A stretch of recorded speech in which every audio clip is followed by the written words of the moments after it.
He built a home lab to save his own life. His oxygen concentrator ran 24 hours a day, prescribed by his doctor, monitored by machines. Then one morning, it went silent. The HOA had cut his power access. No warning, no apology, just silence.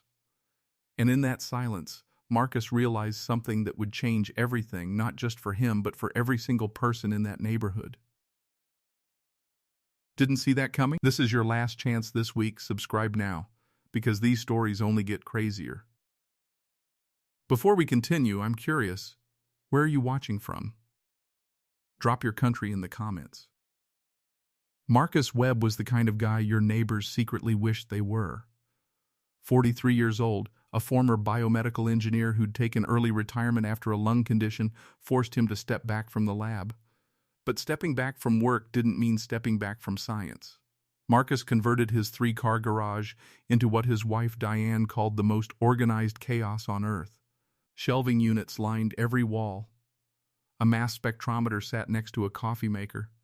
And right in the center of it all, bolted to a reinforced bench and connected to a dedicated circuit, was his oxygen concentrator. This wasn't a hobby machine. This was medical equipment. His pulmonologist had prescribed supplemental oxygen for 6 to 8 hours daily. Marcus had simply integrated it into his workflow, running it while he worked on his projects. The garage was insulated, ventilated, and up to every code the city had on record. He'd made sure of that. The neighborhood was called Sycamore Ridge. 42 homes. Manicured lawns. A community pool that smelled more like politics than chlorine. And at the center of it all stood Linda Marsh, H.O.A. President for 11 consecutive years. A woman who treated the community rulebook like a religious text and herself like its high priest. The first letter arrived on a Tuesday. Marcus pulled it from his mailbox, still holding his morning coffee. The HOA letterhead was embossed, official, cold. It cited excessive electrical consumption from his property and warned that continued usage could result in fines of up to $500 per week. Marcus read it twice. Then he called his electrician, who laughed, not rudely, just in disbelief. "You're using less power than a family running 3 TVs and an air fryer," the electrician told him. Marcus wrote a polite response. He explained the medical nature of the equipment. He attached a letter from his doctor. He included the city inspection certificate. Linda Marsh sent back a 1-paragraph reply. The HOA did not make exceptions for personal projects. That phrase, personal projects, lit something in Marcus. He attended the next HOA meeting, stood at the podium, calmly explained that his oxygen concentrator was not a personal project but federally protected medical equipment under the Americans with Disabilities Act. The room went quiet. Linda Marsh smiled the smile of someone who had already made up her mind before you walked through the door. "We'll take it under advisement," she said. They didn't take it under anything. 3 weeks later, Marcus walked into his garage at 6 in the morning and found the concentrator dead. Not broken. Not malfunctioning. Dead. The dedicated circuit, the one that ran only to his medical equipment, had been interrupted at the external access panel, the one that sat just inside the HOA's shared utility easement. Someone had physically switched it off. Now here's where things get complicated, and stay with me, because this detail matters more than you think. That morning, Marcus hadn't slept well. His oxygen levels had dipped overnight. He'd been counting on that early session with the concentrator to stabilize before a telehealth appointment at 8. When Diane found him slumped at his workbench 40 minutes later, pale and barely responsive, she called 911. The paramedics arrived in 7 minutes.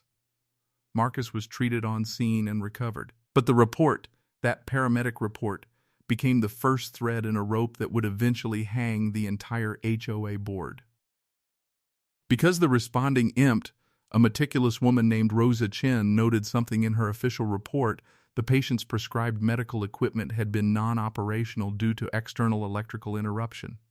She flagged it. She wasn't even asked to. She just did her job. That flag landed on the desk of a county health compliance officer by the end of the week. But here's the first real twist. and it reframes everything that came before it. While Marcus was recovering, Diane started asking questions. Not angry questions, researched ones.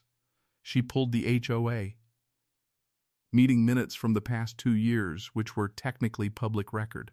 And in those minutes, buried in agenda items about fence heights and holiday decorations, she found something extraordinary. Linda Marsh had been pushing, quietly, persistently, to rezone 3 properties on the east end of the street as short-term rentals, properties she herself owned through an LLC. Marcus's garage lab had become the subject of neighbor gossip. Some people found it eccentric. A few found it impressive. One local news outlet had run a small feature on it 8 months ago. Retired engineer builds medical-grade home laboratory. And that article, Diane realized, had done something Linda couldn't control. It had increased Marcus and Diane's property value noticeably, which disrupted Linda's rezoning argument, which depended on demonstrating the neighborhood's residential character was already shifting unconventionally. Linda hadn't targeted Marcus because of electricity. She'd targeted him because he'd accidentally made her plan harder to execute. The oxygen concentrator was just the excuse she grabbed. When Marcus's attorney, a disability rights lawyer named Paul Okafor, who had been waiting his entire career for a case this clean, filed the federal complaint, he didn't just cite the power interruption. He cited the pattern, the letters, the ignored medical documentation, the meeting dismissal, the physical tampering with life-sustaining equipment. He filed under the Fair Housing Act and the HOA simultaneously. The county launched its own investigation the same week. And then came the second twist, the one nobody saw coming, including Linda. During the county investigation, inspectors reviewed every property in Sycamore Ridge for HOA compliance, standard procedure during a formal inquiry. What they found in Linda Marsh's own home stopped the investigation team cold. Her basement, the one she'd renovated 2 years prior, had been converted into a short-term rental unit. Unregistered. Uninspected. Pulling nearly twice the electrical load Marcus's concentrator ever had. Operated in direct violation of 4 separate HOA rules she herself had authored. Linda Marsh had been fining residents for leaves in their driveways while running an illegal rental operation from her basement. The story broke locally first, then got picked up by 3 national outlets. Paul Okafor held a press conference on Marcus and Diane's driveway. Marcus stood beside him in a jacket, calm and clear-eyed, and said only this: "I just wanted to breathe." Turns out so did a lot of other people in this neighborhood.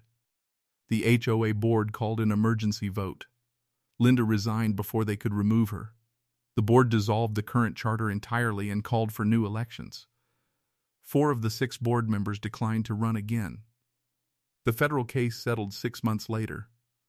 The terms were sealed, but Paul Okafor told a reporter off the record that it was one of the more favorable outcomes he'd seen in disability rights litigation.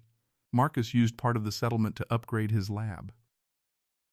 A new ventilation system, better monitoring equipment, and a backup power supply for the concentrator, one that no external panel, no easement, and no 11-year HOA president could ever reach. Sycamore Ridge elected a new board. 3 of the 5 new members had previously received warning letters from Linda. The first thing they voted on was eliminating the fine system entirely and replacing it with a community mediation process. Marcus still lives there, still runs his lab. And every morning, right at 6, the concentrator hums to life. Steady, reliable, and completely uninterrupted. The HOA tried to silence a man who just needed to breathe. Instead, they gave him a microphone. If this story made you feel something, anger, satisfaction, or just pure disbelief, drop it in the comments. And if you're not subscribed yet, do it now. Because next week's story makes this one look calm.